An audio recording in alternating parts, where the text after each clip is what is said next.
boys and girls.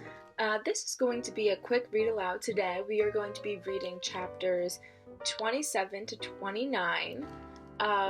Yesterday we left off with the plans that Red and Bongo were carrying out in order to get Stephen and Samar to talk to each other and become friends.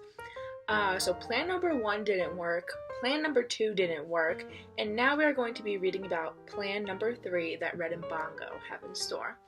Now, today's activity with the read aloud, it's all about predictions. So before you continue along with this read aloud, pause the video and you're going to go to the Pear Deck and do the slide on the before reading. Now this has to be done before reading, otherwise it'll just defeat the purpose and you won't be able to check your prediction. So it has to be done before continuing along with this video. So do that first and pause this video, then come back and listen to the rest of the video, and you are going to check your prediction and write what really happened and see if your prediction was correct, was it wrong, and write what really happened. Chapter 27. Once night had fallen, I sent Bongo on her next mission. All you have to do is untie Samar's wish, I instructed. Oh, she said. Is that all? Bongo flew to the low branch where Samar had tied her pink dotted fabric scrap. She yanked on it with her beak several times. Easier said than done, she reported. You're a crow. Use a tool. Crows are well known for making and using tools. They're probably the brainiest birds around. Bongo poked and considered. I have a paperclip in my collection. I'll give that a shot. It'll never work, Agnes predicted from her nest. I think owls are secretly a bit jealous of crows. One by one, heads poked out of my hollows, as well as the skunk den under the porch, to watch Bongo at work. What's Bongo doing, Ma? Asked one of the ewes. It's called tool use, said Big Ewe. No big deal. Folks, if you can't say something helpful, I said, please don't say anything at all. Bongo returned with a small piece of twisted metal. Straightened paperclip, she explained. Found it on the school playground. With great effort, she managed to slide the straight end of the paperclip into the knot. But try as she might, she couldn't pull the knot free. Almost got it, Bongo muttered between her clenched beak. Why is Bongo doing that? Harold asked Agnes. There's no explaining crows, Agnes said. Because I asked her to, I said. Because it's important to me. With a frustrated groan, Bongo let the paperclip fall to the ground. It's no use, Red, she said. Maybe it's time to give up on this idea, I said with a sigh. I'm not meant to help. I'm not meant to sit here. Just sit. The gentle wind rippled my leaves. No one spoke. Wait just a minute, said Big Ewe. Maybe I can lend you a paw. You're awfully heavy for that branch, Agnes pointed out. Let her try, I said. Carefully, Big Ewe inched her way out onto the limb where Samar's wish was tied. She was indeed heavy, and my branch bowed under her weight, but I held firm. She toyed with the knot using both front paws. Before long, she'd pulled the strip free. Ta-da! She cried, clutching the fabric in her right paw. Well, I did the hard part, Bongo sulked. It was a joint effort, I said. Teamwork, and much appreciated, both of you. You have the wish, said Agnes. Now what, Red? Now we wait until Samar comes to visit, I said, and then Bongo works her magic. Although Red seems to be the only one that wants to help Samar, and she seems to be the only one that's not worried about being cut down, it's nice to see how all the animals are pitching in and helping Red achieve this one last final good deed before she may be cut down. And it's nice to see all the animals come together and Red acknowledges their teamwork. So they have the wish now, but I wonder what they're going to do with it. And they're going to wait till Samara comes to visit. So let's continue reading. Chapter 28. The moon bathed us all in cool blue light as we awaited Samar's nightly visit. She came out in her robe and slippers. Sitting on her blanket, she waited patiently as the baby scrambled over to see her. Around her neck, she was wearing the beribboned key that Bongo had given her. "Where's my crowfen?" she whispered, as the ewe somersaulted in front of her. She looked up into my branches, and I was glad I instructed Bongo to hide on Stephen's roof. Right on schedule, Bongo flew to Stephen's bedroom window. She settled on the sill. Samar's fabric scrap dangled in her beak. Carefully, she tapped on Stephen's window. Nothing happened. I told Bongo to be as quiet as possible. We didn't want Samar to see what we were up to. Tap, tap, tap. Louder this time. Still, nothing. Stephen, apparently, was quite a sound sleeper. Bongo looked at me. Her eyes said, "Now what?" She tried again. Tap, tap, tap. Samar started. "What was that?" she asked. Fortunately, Harold distracted her with an attempt to fly onto her arm. It was more awkward hop than flight, and Samar giggled. Good going, little Harold, I thought. Bongo dropped Samar's wish onto the sill. Tap, tap, tap. Nothing. She paced back and forth in front of the window. Then she froze. Her eyes glinted in the moonlight. Bongo leaned close to the glass and performed her very best fire engine siren.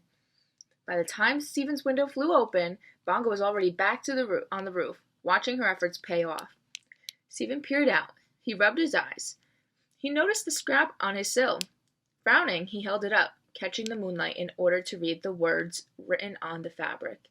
He looked down at the lawn. There was Samar, looking up at him, surrounded by an odd collection of baby animals. "You rock," said Bongo. So at this point in the book, Stephen has read Samar's wish, and we know that Samar's wish was that she wanted a friend.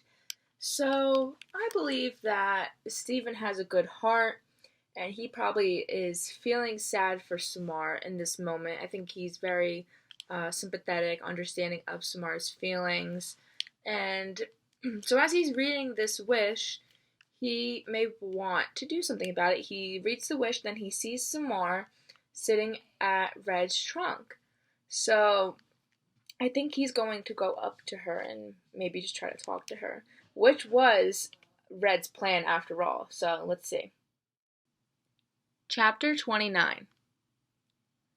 When Stephen eased out the front door, he was wearing red pajamas and a gray sweatshirt. His light brown hair was mussed, his eyes bleary. The flashlight he was carrying sliced through the darkness. The babies turned toward him and froze. Their eyes glowed like little moons. Flash squealed in fear. Stephen clicked off his light, and Flash seemed.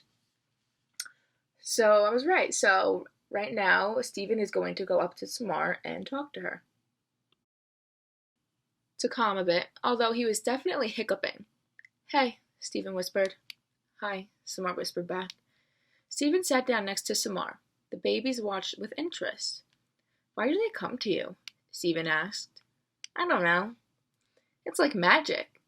"No," Samar shook her head. "I'm just quiet.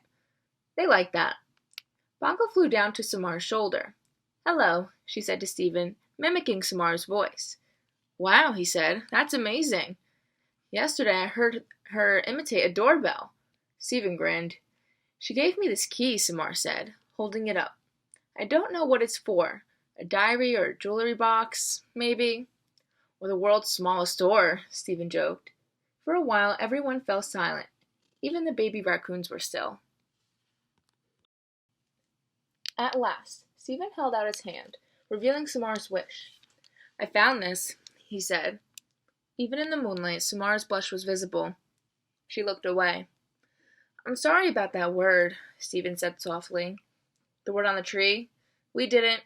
It wasn't us." Samar nodded. "My parents aren't bad people.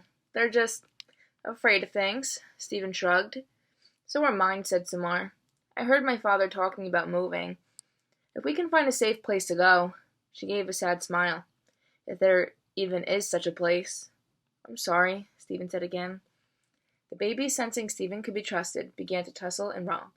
Harold and the smallest ewe searched for bugs.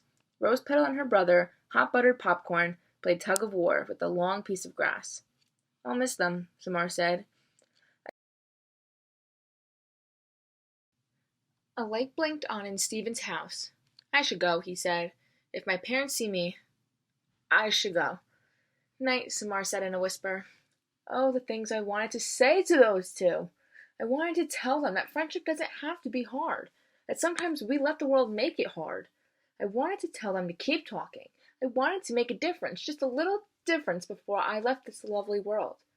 And so I did. I broke the rule. Stay, I said. Oh my goodness, what is going on? Red is breaking the number one rule for all animals and trees. The number one rule is not to talk to humans. And this is such a powerful word, by the way, in this book, stay. It's contrasting the word that was carved into red, the word leave, and stay is more of a positive word.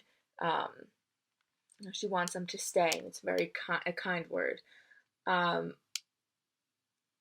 just can't believe Red just spoke right now. So I wonder what Red is even thinking right now. I wonder what Red's thinking. I wonder what Bongwini and other animals are thinking. I bet they're probably saying to themselves, like, what is she doing? Why is she doing this? This is the number one rule. And I wonder what, especially Stephen and Samar are thinking, a tree talking to them. They're like, what is going on? This is, I don't even know. So, now that we have finished the last chapter for this read aloud, you're going to, again, go back and check your prediction and write what really happened with plan number 3 that we just read. And then also, I want you to complete the next slide on the Pear Deck.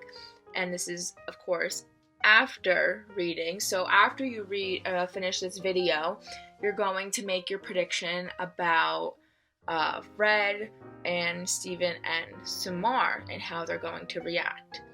Okay? So make those predictions, go to the Pear Deck, and make sure to turn it in, and can't wait to see what happens in the read aloud tomorrow.